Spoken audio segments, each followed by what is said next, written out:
Tradcast Express.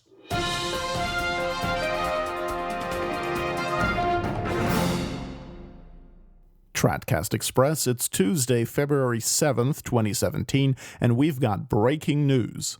According to a news release from the Anglican Center in Rome, there will be an Anglican choral evensong service celebrated at St. Peter's Basilica at the Vatican on March 13th, which just so happens to be also the 4th anniversary of Jorge Bergoglio's supposed papal election.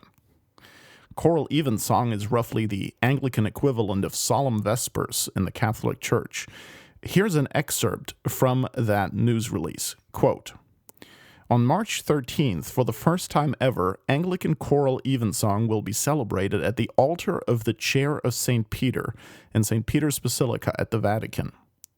Permission for this unique occasion was granted by Cardinal Angelo Comastri, Archpriest of St. Peter's Basilica, during a recent meeting with Archbishop David Moxon, the director of the Anglican Center in Rome. Archbishop Moxon will preside at the 3 p.m. service, while the preacher will be Archbishop Arthur Roche, the secretary of the Congregation for Divine Worship and the Discipline of the Sacraments at the Vatican. The music will be sung by the choir of Merton College, Oxford. The gesture reflects the deepening bonds of affection and trust between the Anglican Communion and the Roman Catholic Church." Unquote. The news piece also mentions that the Anglican service will be conducted according to the liturgy of the 1662 Book of Common Prayer. Apparently that is the only way now to get the Vatican to permit a liturgy from before 1962. While we have not yet seen official confirmation from the Vatican on this, that is sure to follow because the Anglican Center in Rome would never make such a historic announcement without it being absolutely certain that the event is on. You can find more details on this in a succinct traditional Roman Catholic theological critique at our blog, the Novus Ordo Wire, at novusordowatch.org/wire. Just look for the entry dated February 7th, 2017. Meanwhile, Francis has released his annual Lenten message. Lent starts on March 1st this year, and of course Francis has something to say on that. It's basically the usual blah blah about encountering others and helping our neighbor in need as a way to eternal life. As far as our neighbor's spiritual welfare is concerned, receiving the truth of the gospel lest he remain in his sins and be damned to hell, well, Francis is silent on that.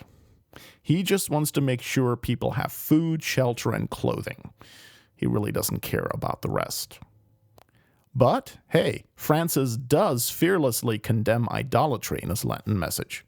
Not, of course, the idolatry of actual idolaters, like pagans who worship the creature instead of the creator. No.